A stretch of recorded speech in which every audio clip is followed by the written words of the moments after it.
Assalamualaikum warahmatullahi wabarakatuh.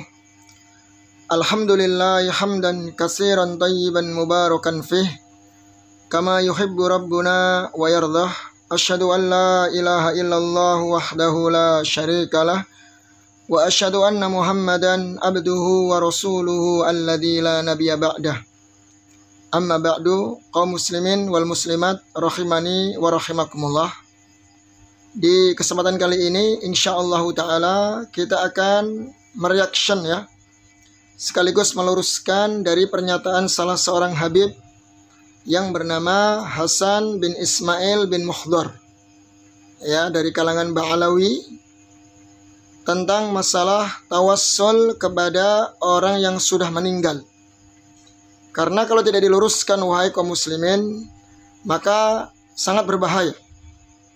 Banyaknya orang melakukan kesyirikan, meminta kepada orang-orang saleh yang sudah meninggal, memanggil nama-nama para wali yang sudah meninggal, memanggil nama-nama nabi yang sudah meninggal. Ini jelas bertentangan dengan nas dalil Al-Quran dan sunnah Nabi kita alaihi salatu wassalam. Kita simak langsung saja pernyataan dari Habib Hasan bin Mukhdar.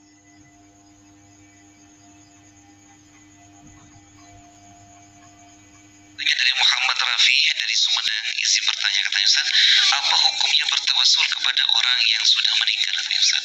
Kenapa memangnya? Apa bedanya tawassul kepada seseorang yang meninggal dan atau seseorang itu masih hidup? Apa bedanya? Nah, di sini beliau ditanya apa hukum tawassul kepada orang yang sudah meninggal. Ingat ya kawan, saya ulangi lagi nih ya, apa hukum tawassul kepada orang yang sudah meninggal? Kata beliau, apa bedanya ya tawassul dengan orang yang sudah meninggal dan orang yang masih hidup? Tayyib. Kita jawab, tentu berbeda. Ya, Al-Quran menjelaskan dalam surat Fatir bahwa orang yang masih hidup dengan orang yang sudah meninggal itu berbeda. Allah berfirman, wa ma yastawil ahya'u walal amwat. Wa ma yastawil ahya'u walal amwat. Tidak sama orang yang masih hidup dengan orang yang sudah meninggal. Innallaha yusmi'u may yasha. Sesungguhnya Allah Subhanahu wa ta'ala mampu memperdengarkan kepada yang Dia kehendaki. Wa ma anta bimusmi'im man fil kubur. Dan engkau wahai Muhammad tidak akan dapat menjadikan mendengar orang yang ada di dalam kuburan. Lihat, hatta Nabi Muhammad nggak bisa ya menjadikan orang yang di dalam kubur itu mendengar, memperdengarkan kepada orang yang di dalam kubur. Imam Syaukani rahimahullahu ta'ala menjelaskan tentang makna hadis ini atau ayat ini. Wa dhahirul ayah, zahir dari ayat ini, nafyu isma'il mauta. Jadi menafikan memperdengarkan kepada orang yang sudah meninggal, alal umum, secara umum. Illa ma waroda bidalil, kecuali apa yang telah datang dari dalil. Ya, jika ada dalil, pernah Rasulullah SAW ya berbicara kepada ahlil mauta, itu ada dalilnya, maka itu enggak masalah, itu khususan bagi Rasul SAW. Adapun secara umum dari nas tersebut menunjukkan tidak boleh ya, bahkan menafikan memperdengarkan kepada orang yang sudah meninggal dunia. Artinya mereka nggak mampu mendengar ya, dan kita pun nggak mampu untuk memperdengarkan dari ucapan kita kepada orang yang sudah meninggal. Ya, jelas beda ya. Jadi jangan disamakan orang yang sudah meninggal dengan orang yang masih hidup. Sudah jelas ini sampai sini? Tayyib. Kita akan lihat lagi, dengarkan lagi, coba teman-teman. Tidak ada perbedaan sama sekali.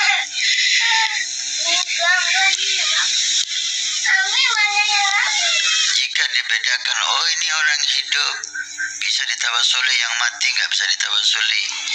Satu, hadisnya mana? Dua, berarti Taib. Tadi beliau mengatakan bahwasannya kalau dibedakan, yang masih hidup boleh ditawasuli, adapun yang sudah meninggal tidak boleh ditawasuli. Mana dalilnya? Sekarang kita jawab. Sebelum kita menjawab pertanyaan ini, kita akan jelaskan dulu makna tawassul. Kalau kita lihat dalam sebuah kamus, arti tawassul itu adalah taqarraba ilallah. Jadi taqarrub, menjadikan perantara atau wasilah untuk mendekatkan diri kepada Allah. Artinya apa?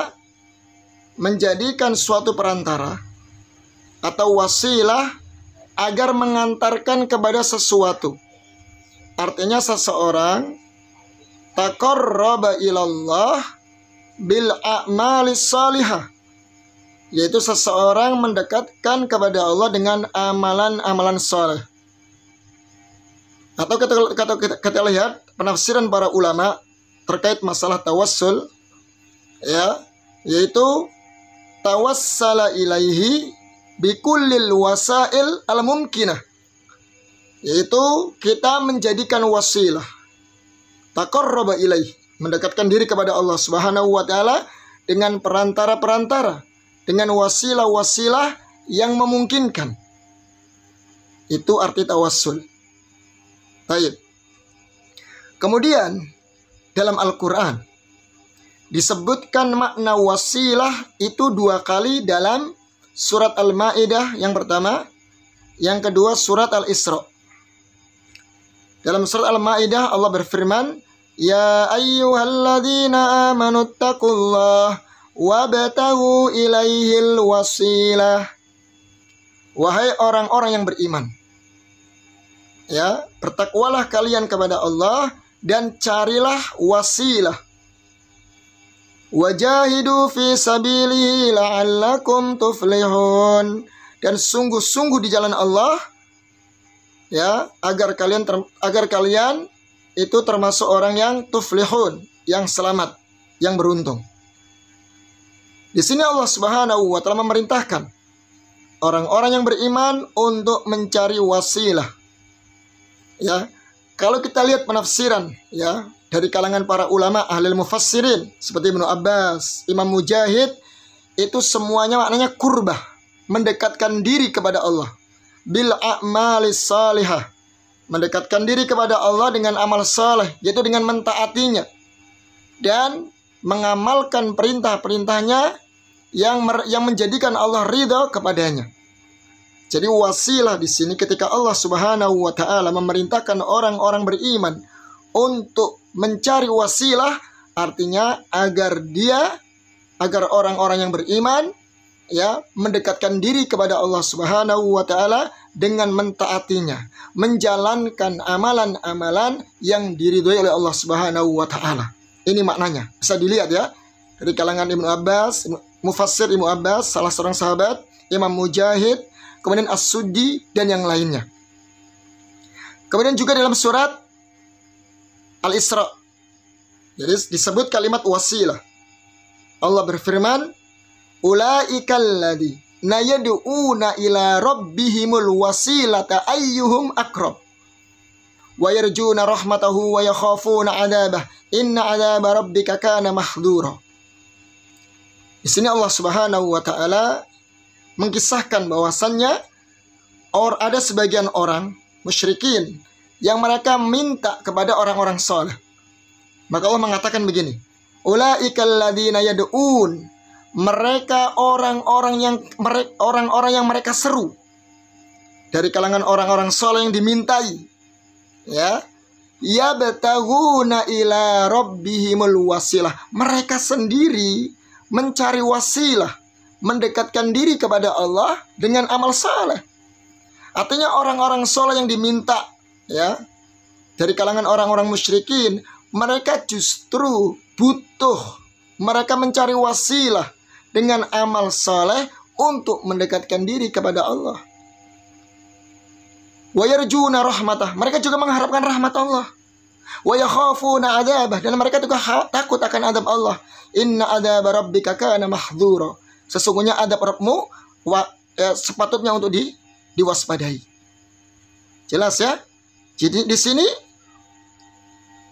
maknanya di sini bahwasannya ketika Allah Subhanahu wa taala memerintahkan orang-orang yang beriman untuk mencari wasilah, artinya yaitu dengan amal soleh, dengan mentaati Allah Subhanahu wa taala, dengan melaksanakan amalan-amalan yang diridhoi oleh Allah Subhanahu wa taala.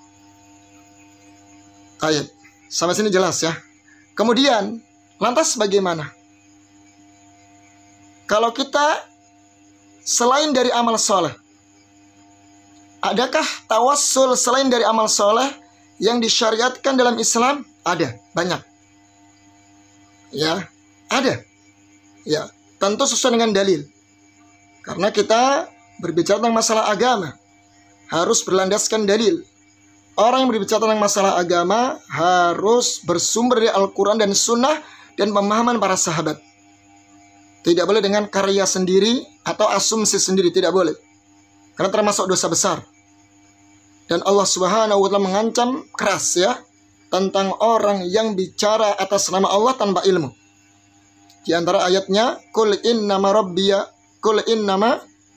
harrama rabbiyal fawahisha ma dhahara minha wa ma batan wal isma wal baghya bighairi haqqin wa an tusyriku billahi ma lam yunazzil bihi sultana wa an taqulu 'ala Allahi ma la ta'lamun. Sesungguhnya Rabbku mengharamkan kepada kalian sesuatu yang fawahish, yang keji, yang lahir maupun yang batin, yang nampak maupun tersembunyi, wal isma, dan dosa, wal baghya, aniaya tanpa hak, wa an tusyriku billahi syai'a, ya, dan engkau menyekutukan Allah Subhanahu wa taala sedikit pun, malam yunazzil bihi, yang tidak Allah turunkan hujjah bagi kalian. Kemudian Allah iringi dengan kalimat wa an taqulu 'alallahi ma la ta'lamun, dan engkau berkata atas nama Allah sesuatu yang engkau tidak ketahui. Ini bagian dari dosa besar. Maka harus pakai ilmu. Oleh sebab itu, ketika kita menjelaskan tentang tawassul yang disyariatkan, yang diperbolehkan dalam Islam, harus tentunya berlandaskan dalil. Boleh kita bertawassul selain dari amal soleh, yaitu dengan asma wa sifat. Ya, karena ada ayatnya, walillahil asmaul husna fad'uuhu biha. Yaitu apa? Allah Subhanahu wa taala memiliki nama-nama yang indah, maka berdoalah dengan nama-nama tersebut. Jadi kita berdoa kepada Allah Subhanahu wa taala ya dengan wasilah nama-nama Allah, Asmaul Husna. Ya Allah, ya Ar-Razzaq, ya Al-Ghaffar, ya. Kemudian kita minta hajat kita. Ini ada dalilnya. Silahkan. Kemudian dengan keimanan. Ya, dengan keimanan. Ya. Rabbana innana sami'na munadiyan yunadi lil imani an aminu bi rabbikum fa'amanna faghfir lana dzunubana wa kaffir anna sayyi'atina.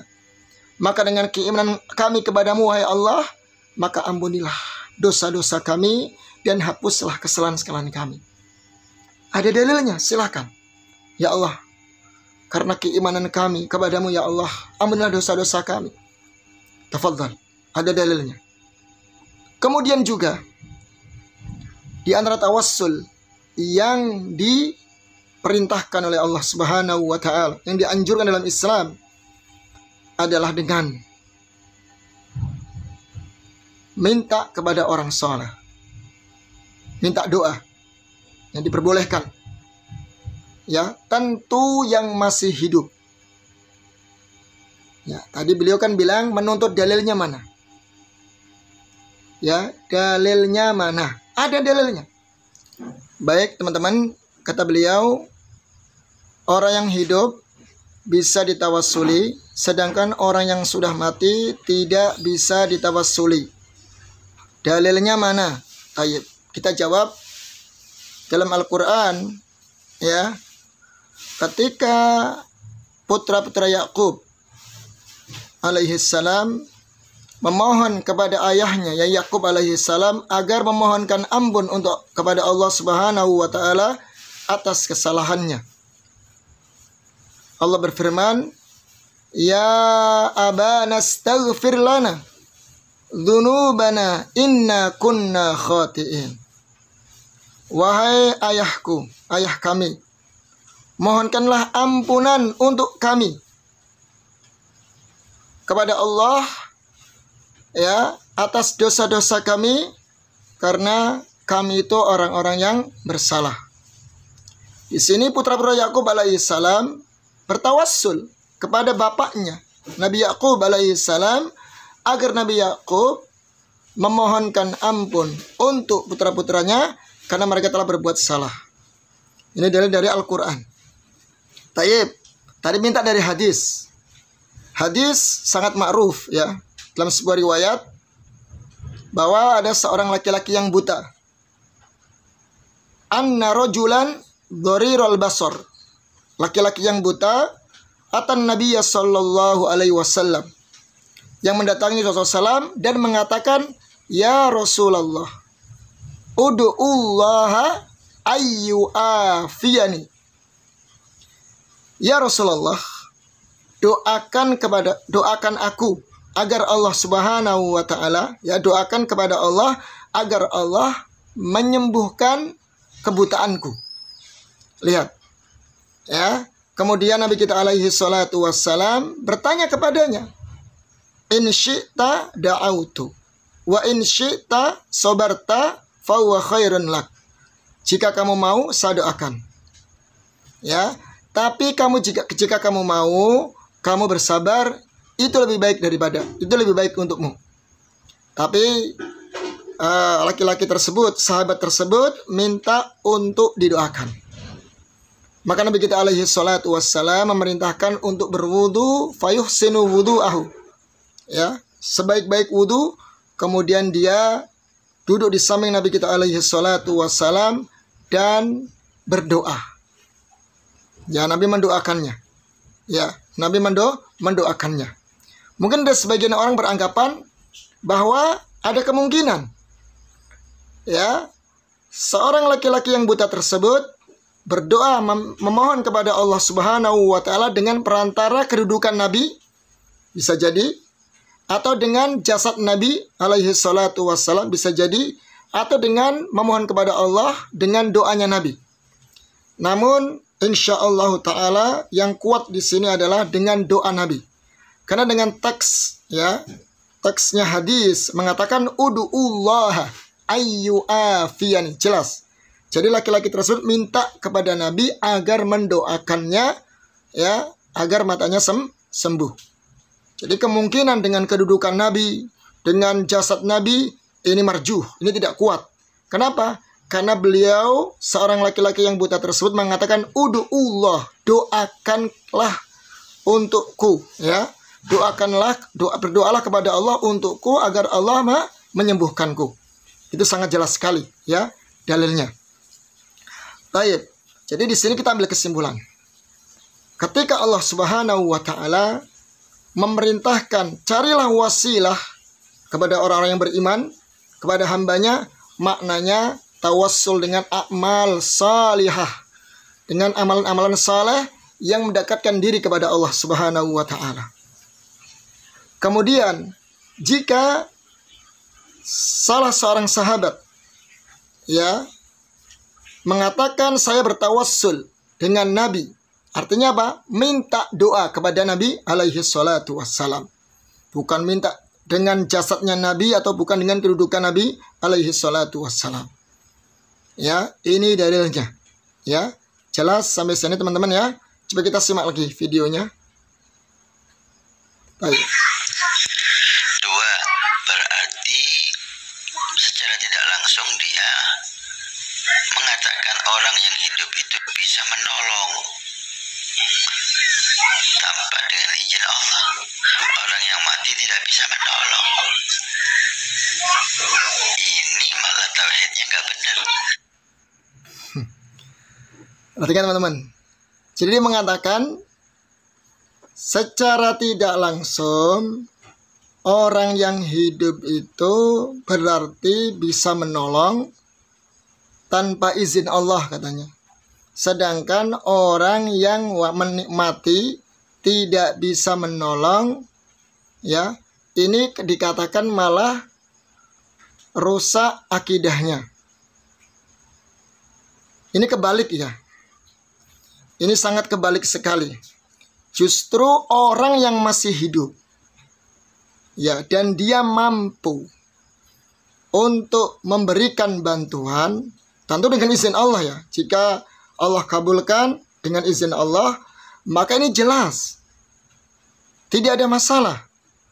Orang yang masih hidup jelas, orang yang masih hidup dan dia ada di hadapan kita. Kita minta tolong kepadanya. Dengan izin Allah dia memberikan pertolongan. Ini nggak ada masalah. Bahkan termasuk ta'awun alal birri wat taqwa. Jangan dibalik-balik ya kaidahnya. Sebaliknya justru orang yang mati itu nggak bisa memberikan pertolongan. Ya banyak ayatnya. Wala tad'u min dunillahi ma la yanfa'uk wa la yadhurruk. Fa in fa'alta fa innaka idam minadh dhalimin. Ya, jangan kau berdoa, meminta kepada selain Allah yang tidak bisa mendatangkan manfaat dan mudarat. Jika kau lakukan, kau termasuk orang-orang yang zalim. Ya, termasuk orang-orang yang zalim. Jelas ya, dalam Al-Quran, bahkan dalam hadis Nabi kita alaihi salatu wassalam meminta ya kepada orang yang sudah meninggal, itu termasuk bentuk kesyirikan. Ya, bentuk kesyirikan. Ya, jadi mereka nggak bisa memberikan pertolongan. Masih ingat nggak hadis Nabi kita alaihi salatu wassalam ketika beliau menguburkan salah seorang sahabat Ansor. Beliau setelah dikuburkan, ya, ditimbun tanah, diratakan, lantas Nabi sejenak mengatakan istaghfiru li akhikum. Bayangkan. Mohonkanlah ampunan untuk saudara kalian ini. Artinya orang yang sudah meninggal itu butuh dengan doa-doa kita. Kita doakan dia agar dia bisa mendapatkan ampunan dari Allah. Fa innahu yus'alul an. Karena sekarang dia lagi ditanya oleh malaikat Munkar dan Nakir. Ya, dan kita ketika melewati kuburan kaum muslimin tentunya kita diperintahkan untuk mendoakan keselamatan untuk mereka. Assalamualaikum ya ahlad diyar minal muslimina wal mu'minin wa inna insyaallahu bikum lahikun as'alullah lana walakumul afiyah. Ya, Nabi kita alaihissalam menganjurkan kepada kita ketika kita melewati kuburan, Assalamualaikum, semoga keselamatan atas kalian wahai penghuni kuburan. Kita doakan keselamatan, Masya Allah.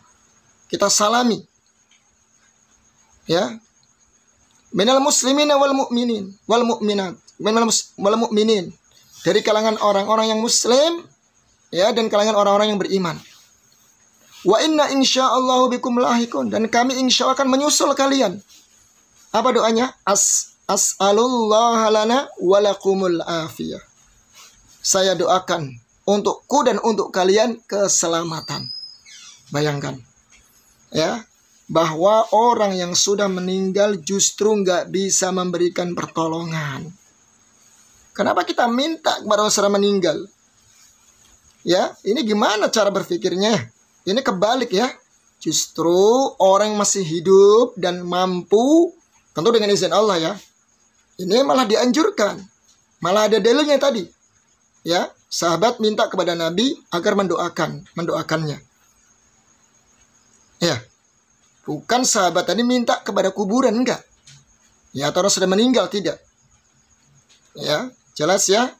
Jadi orang yang sudah meninggal itu butuh kepada doa-doa kita.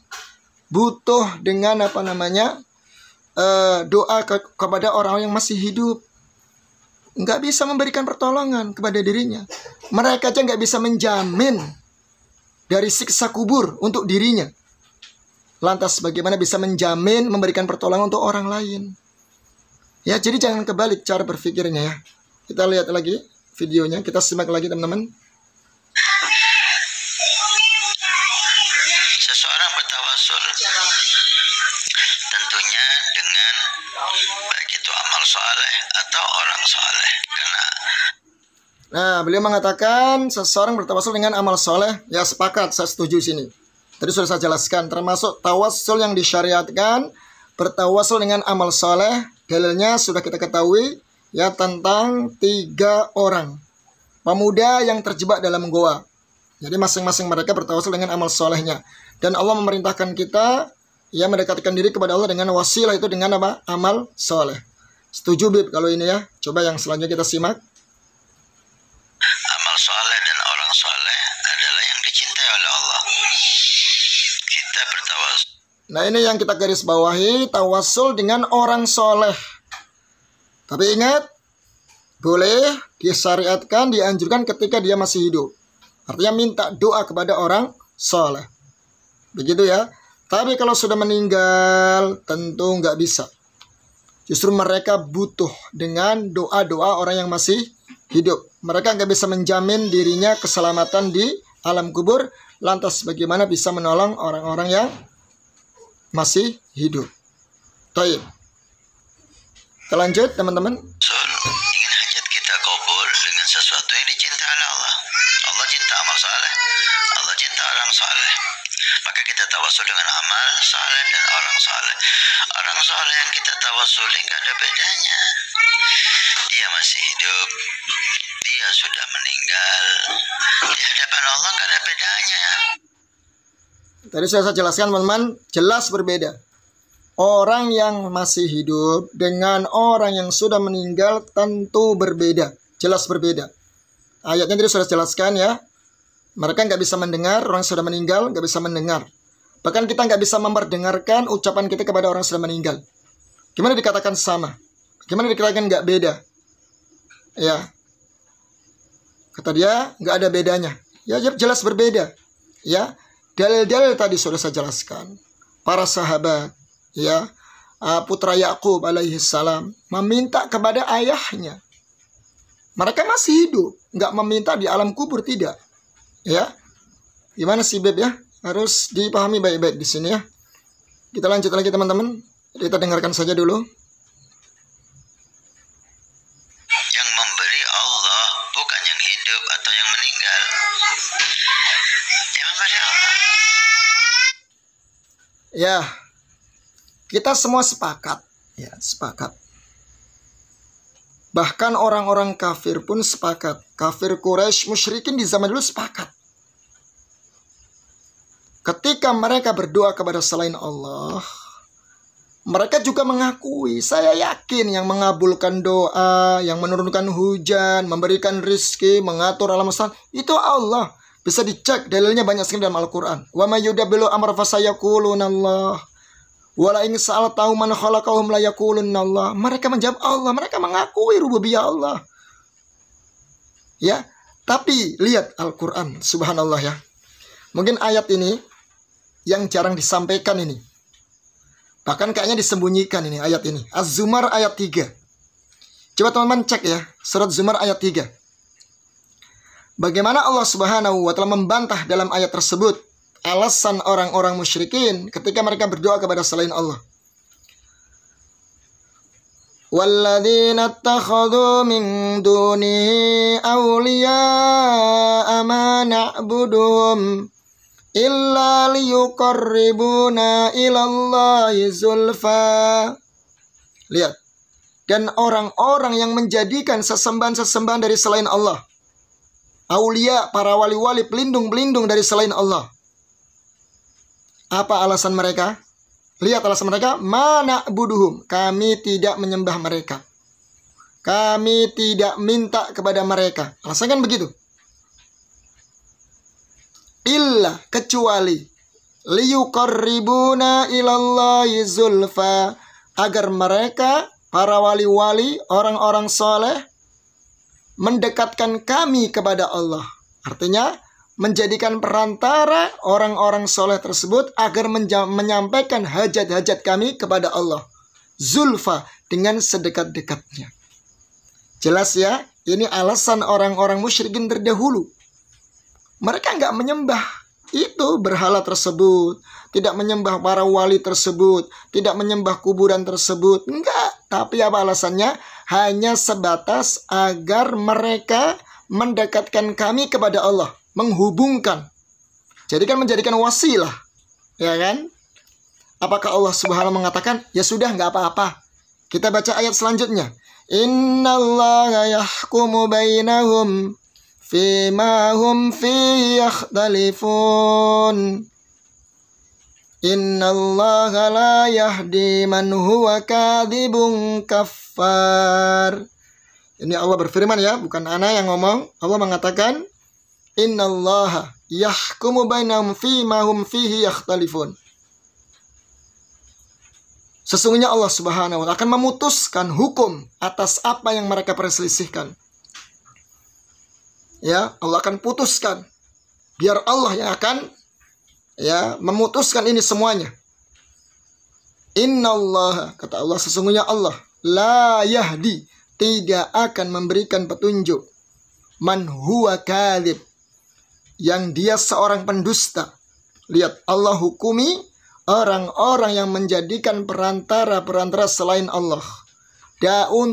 Dengan alasan untuk mendekatkan diri kepada Allah, hanya sekedar perantara saja, Allah katakan kadhib, dia pendusta.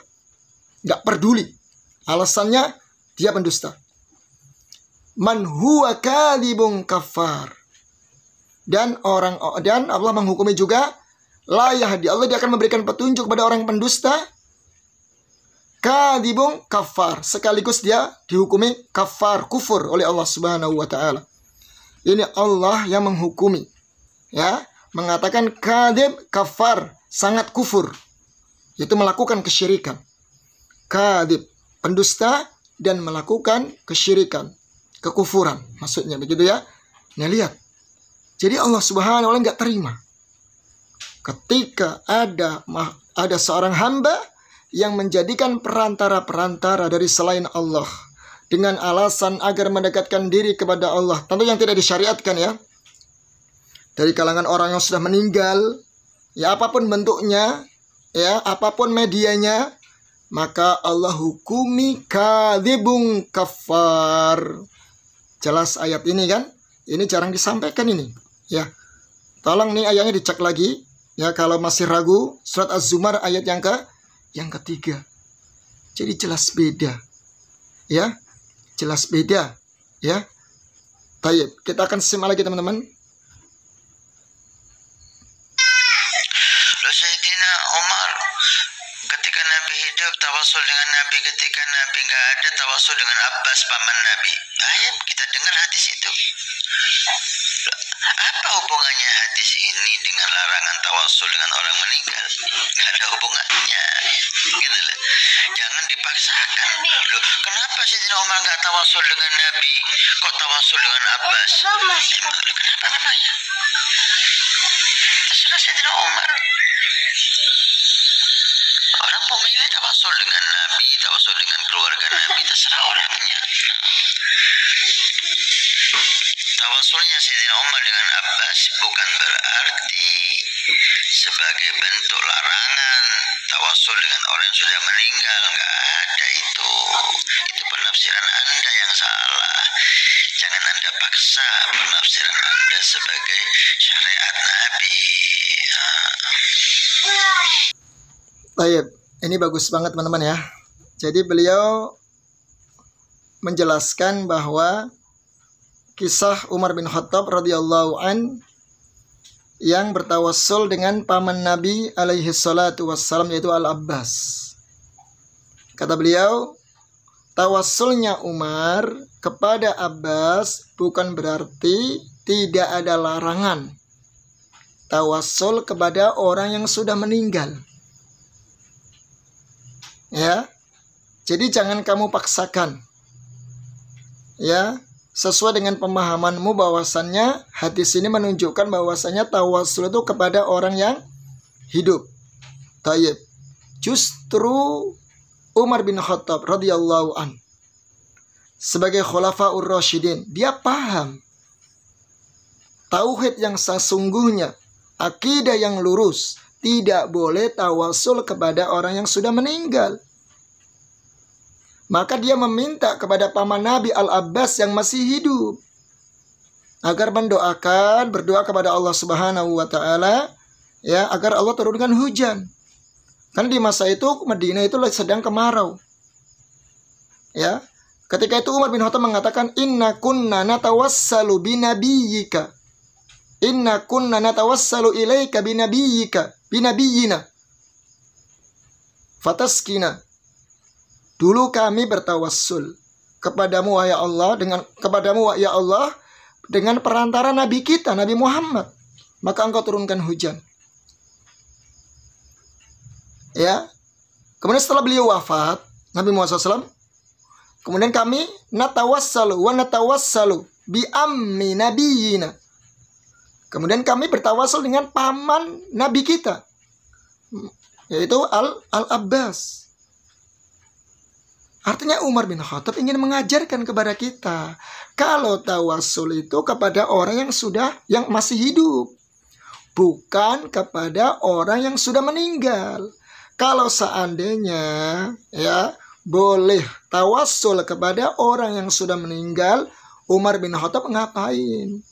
Datang kepada Abbas, langsung saja ke kuburan Nabi, minta kepada Nabi, ya, agar Nabi mendoakan di situ.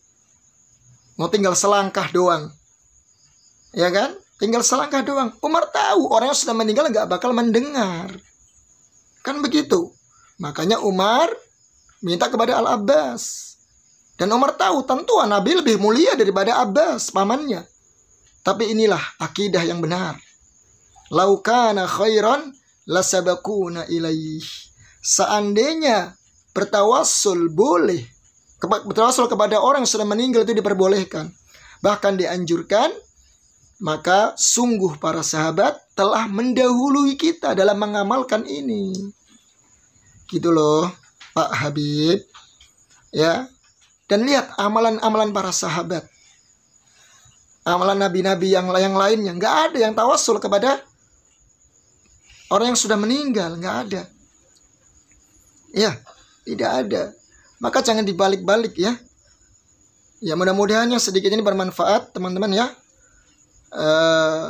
Jadi kita bukan memaksakan kehendak, enggak. Tapi inilah yang sesuai dengan dalil-dalil Al-Quran dan Sunnah dan amalan dari kalangan para sahabat. Karena khawatir, ya, yang seperti ini dibiarkan, khawatir banyak terjadi kesyirikan. Bahkan banyak orang yang pergi ke makam minta kepada para wali-wali. Ada yang tawaf di situ, muter-muter di situ, ya kan? Bahkan kita pernah mendengar ya di beberapa media sosial itu, sholat, masya Allah ya, di hadapan kuburan. Bahkan ada yang minta fulus itu, dengan perantara siapa itu? Abdul Qadir Jailani itu apa? Ya Rabbana ya Kudus, a'tilana bil fulus. Kertas merah yang halus-halus, bibarokati Abdul Qadir Jailani. Kalau nggak salah seperti itu. Bayangkan sampai minta fulus dengan perantara Abdul Qadir Jailani. Ini ya, tolong, ini masalah tauhid itu luar biasa. Kita harus mengagungkan Allah seagung-agungnya. Idza sa'alta fas'alillah. Jika kau minta, mintalah kepada Allah. Ya. Iya, kita pendosa, maka kita minta ampun kepada Allah dan mintalah. Ya, tunjukkan kalau kita tuh bahwasanya kita itu adalah orang yang tauhidnya kuat. Minta kepada Allah. Ya, tidak kemudian kita dikit-dikit pakai perantara, dikit-dikit kalau nggak lewat doa ini minta didoakan, minta ini nggak masalah didoakan, cuman seolah-olah kita tuh lemah tauhidnya. Maka mintalah kepada Allah Subhanahu wa taala, dan Allah sangat sayang kepada hambanya, dan Allah senang jika hambanya itu memohon ampun kepadanya. Semoga bermanfaat. Billahi taufik wal hidayah. Mohon maaf atas segala kekeliruan dan kesalahan. Wassalamualaikum warahmatullahi wabarakatuh.